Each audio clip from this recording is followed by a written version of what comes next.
Assalamualaikum warahmatullahi wabarakatuh. Saya Lodi Muhammad Nasrullah, SPDGR dari SMP Satap 4 Tiwar Utara, Kabupaten Mula Barat.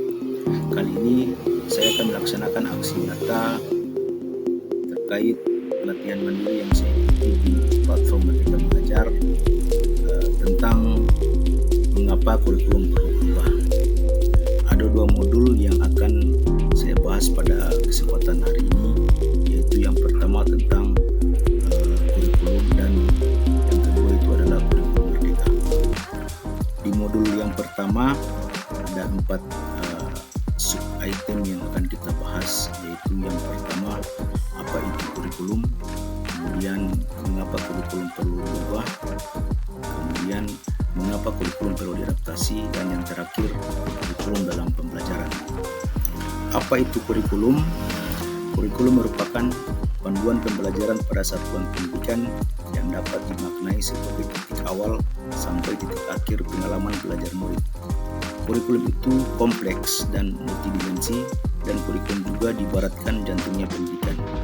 Jadi kalau jantung itu bermasalah, kalau diibaratkan pada manusia, mengakibatkan peredaran darah di tubuh kita itu tidak akan jalan sesuai fungsinya. Begitu juga dengan kurikulum itu sendiri. Apabila kurikulum itu masalah, maka proses belajar mengajar kita di lingkungan sekolah pasti tidak akan maksimal. Berikutnya tentang klasifikasi dari kurikulum itu sendiri. Jadi secara umum kurikulum itu diklasifikasikan menjadi 3 komponen. Yang pertama itu adalah tujuan pembelajaran atau konten, kemudian panduan pedagogik, dan yang terakhir itu pandangan asesmen. Peran dan fungsi kurikulum. Jadi yang pertama, peran kurikulum. Kurikulum adalah salah satu komponen penting dalam sistem pendidikan nasional. Kurikulum berperan sebagai pedoman dan acuan dalam pembelajaran. Kemudian fungsi kurikulum bagi guru adalah untuk memandu dalam proses belajar murid. Peran dan fungsi kurikulum ini dapat dioptimalisasi dalam kerangka, ada 3 kerangka yang dapat dikembangkan di sini, yaitu yang pertama mewariskan nilai dan budaya masyarakat yang relevan dengan masa kini. Kemudian yang kedua mengembangkan sesuatu yang dibutuhkan saat ini dan di masa depan. Dan yang terakhir atau yang ketiga menilai dan memilih sesuatu yang relevan atau kontekstual sebagai kontrol sosial. Oke, sekarang kita masuk di materi inti kita tentang mengapa kurikulum perlu berubah. Jadi di sini saya menyimpulkan bahwa alasan sehingga kurikulum itu perlu berubah, saya menarik kesimpulan bahwa ada 3 faktor yang mempengaruhi, yaitu yang pertama agar relevan dengan perkembangan zaman. Kemudian yang kedua agar dapat memenuhi kebutuhan belajar murid. Dan yang terakhir atau yang ketiga dapat menyiapkan generasi cemerlang di masa yang akan datang. Jadi ketiga faktor penyebab mengapa kurikulum perlu berubah itu sejalan dengan isu-isu yang lagi hangat di kalangan remaja, khususnya di kalangan atau di dunia pendidikan, tentang perubahan iklim global, kemudian teknologi digital yang makin besar, kemudian industri multinasional yang makin berkembang, dan yang terakhir itu transformasi budaya.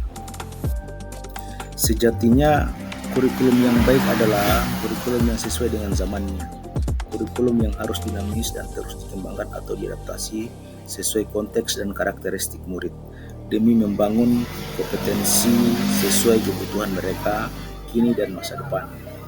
Kurikulum tidak dapat dipergunakan dalam satu waktu terus-menerus karena dunia terus berubah mengikuti perkembangan zaman. Apalagi saat ini pengetahuan dan teknologi informasi komunikasi itu telah berkembang sangat pesat. Saya mengutip Hajar Dewantara terkait tujuan dari pendidikan itu sendiri. Jadi menurut Hajar Dewantara itu adalah maksud pendidikan adalah menentukan segala kekuatan kodrat yang ada pada anak-anak agar mereka dapat mencapai keselamatan dan kebahagiaan yang setinggi-tingginya baik sebagai manusia maupun sebagai anggota masyarakat. Ada sebuah pepatah yang mengatakan bahwa butuh seluruh desa untuk membesarkan seorang anak. Artinya bahwa perlunya peran orang tua, masyarakat, dan sekolah dalam mewujudkan kurikulum yang berpihak pada murid, yang biasa disebut dengan 3 pilar pendidikan. Jadi 3 pilar pendidikan ini berperan penting dalam dunia pendidikan. Semua pihak ini harus menempatkan kebutuhan, pendapat, pengalaman, hasil belajar, serta kepentingan murid sebagai rujukan mengembangkan kurikulum. Sejatinya kurikulum itu dirancang untuk murid. Mengapa kurikulum perlu diadaptasi? Sebelum kita masuk di pembahasan mengapa kurikulum perlu diadaptasi, di sini saya akan memaparkan sedikit tentang kerangka dasar kurikulum itu sendiri.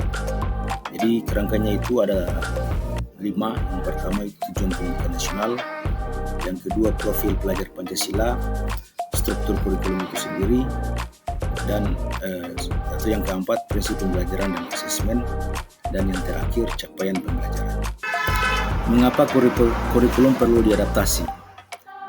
Jadi kurikulum yang ada saat ini atau kurikulum yang disiapkan oleh pemerintah pusat itu semestinya memang harus diadaptasi oleh setiap satuan pendidikan. Itu dikarenakan karakteristik setiap satuan pendidikan itu berbeda-beda, baik dari segi sosial budayanya, kondisi lingkungannya, maupun kebutuhan murid. Olehnya itu, satuan pendidikan perlu mengadaptasi kurikulum dengan cara menyusun kurikulum operasional satuan pendidikan atau yang biasa kita kenal dengan KOSP. Tentunya dalam menyusun KOSP itu sendiri, kita perlu memperhatikan karakter belakang dan kemampuan murid guna memastikan setiap saat murid akan berkembang sesuai dengan zamannya. Oke, sekarang kita masuk di pembahasan tentang kurikulum dalam pembelajaran. Jadi, pemerintah itu telah menyiapkan contoh-contoh kurikulum operasional yang bisa satuan pendidikan kembangkan menjadi kurikulum operasional satuan pendidikan atau KOSP sesuai dengan konteks satuan pendidikan. Dokumen KOSP itu sendiri sifatnya dinamis, artinya kurikulum dapat mengikuti perubahan zaman dan kebutuhan satuan pendidikan. Maka seharusnya secara berkala KOSP harus dikembangkan dan dievaluasi. Jadi sekolah kita ini sudah memiliki KOSP yang kita sudah rancang bersama dengan kepala sekolah dan semua teman-teman guru terkait KOSP itu sendiri. Jadi memang mudah-mudahan di sini kita sudah paham pentingnya KOSP itu tetap. Jadi ada 5 prinsip dalam mengembangkan KOSP. Yang pertama, berpusat pada murid. Kemudian yang kedua, kontekstual. Yang ketiga, esensial. Yang keempat, akuntabel. Dan yang kelima, melibatkan berbagai pemangku kepentingan. Oke, sekarang kita masuk di modul 2 tentang kurikulum merdeka. Dalam modul ini ada 3 tema yang akan kita bahas, yaitu yang pertama prinsip umum pembelajaran, kemudian yang kedua capaian pembelajaran, dan yang ketiga struktur pembelajaran dengan paradigma baru. Jadi yang pertama itu prinsip umum pembelajaran. Jadi prinsip umum pembelajaran ini ada 5 prinsip pembelajaran paradigma baru. Yang pertama, mempertimbangkan kebutuhan capaian belajar murid. Yang kedua, membangun kapasitas belajar murid menjadi pembelajar sepanjang hayat. Yang ketiga, mendukung perkembangan kognitif dan karakter murid. Yang keempat, menyesuaikan konteks pendidikan. Dan yang terakhir atau yang kelima, mengarahkan pada masa depan yang berkelanjutan. Berikutnya adalah capaian pembelajaran. Capaian pembelajaran atau biasa kita kenal dengan CP, setara dengan kompetisi inti dan kompetisi dasar pada kurikulum 2013. Capaian pembelajaran merupakan kompetensi dan karakter yang ingin dicapai setelah menyelesaikan pembelajaran dalam kurun waktu tertentu. Capaian pembelajaran fokus memuat 2 hal utama, yaitu kompetensi inti dan konten esensial, serta dirancang berdasarkan fase, bukan per tahun. Capaian pembelajaran juga menjadi dasar untuk merumuskan sebuah tujuan pembelajaran yang kemudian diklasifikasikan menjadi alur pembelajaran secara sistematis sehingga menjadi patokan untuk merancang modul ajar yang sesuai kebutuhan murid. Yang terakhir yaitu struktur pembelajaran paradigma baru. Jadi struktur pembelajaran paradigma baru merupakan pembelajaran sepanjang hayat yang dilaksanakan melalui kurikulum PKP atau kurikulum merdeka. Jadi kurikulum merdeka ini memuat program-program dan 3 program yang memuat dalam kurikulum merdeka, yaitu yang pertama interkurikuler atau biasa mungkin disebut dengan kegiatan tatap muka atau belajar seperti biasa yang berisi muatan atau mata pelajaran dan muatan tambahan lainnya seperti muatan lokal apabila ada di satuan pendidikannya, dan mata pelajaran informatika menjadi mata pelajaran wajib di kurikulum merdeka ini. Kemudian yang kedua, kegiatan ekstrakurikuler. Kegiatan ekstrakurikuler ini merupakan kegiatan yang tetap diadakan pada pembelajaran dengan kurikulum merdeka, dan pelaksanaan dapat dikembangkan oleh satuan pendidikan sesuai dengan kapasitas dan minat karakteristik murid. Dan yang ketiga yaitu program penguatan profil pelajar Pancasila. Jadi kalau kita melihat ke belakang antara kurikulum merdeka ini dan kurikulum 2013 yang membedakan itu ada di poin ketiga ini, yaitu tentang program penguatan profil pelajar Pancasila. Jadi profil pelajar Pancasila ini digagas dalam bentuk proyek yang dinamakan Proyek Penguatan Profil Pelajar Pancasila, yang mungkin kalau kita kenal sekarang ini istilah P5.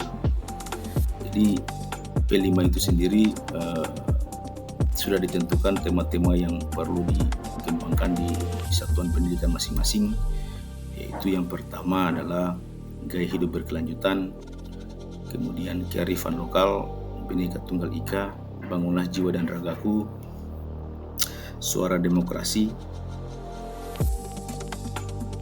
berrekayasa dan berteknologi untuk membangun NKRI atau Negara Kesatuan Republik Indonesia, dan yang terakhir kewirausahaan. Proyek penguatan profil pelajar Pancasila dalam pelaksanaannya mempunyai alokasi waktu tersendiri, tidak terikat pada mata pelajaran apapun. Asesmen yang dilakukan pun berfokus pada 6 dimensi profil pelajar Pancasila. Proyek penguatan profil pelajar Pancasila mengasah pembelajaran kontekstual dan melatih murid berpikir kritis serta pemecahan masalah yang kontekstual, sehingga murid dapat menerapkan atau mengaplikasikan pada lintas ilmu disiplin. Itulah pemaparan aksi nyata yang saya lakukan dari pelatihan mandiri yang saya ikuti di platform Merdeka Mengajar. Semoga materi ini dapat bermanfaat untuk teman-teman sekalian. Akhir kata dari saya, wabillahi taufiq wal hidayah, wassalamualaikum warahmatullahi wabarakatuh. Salam dan bahagia.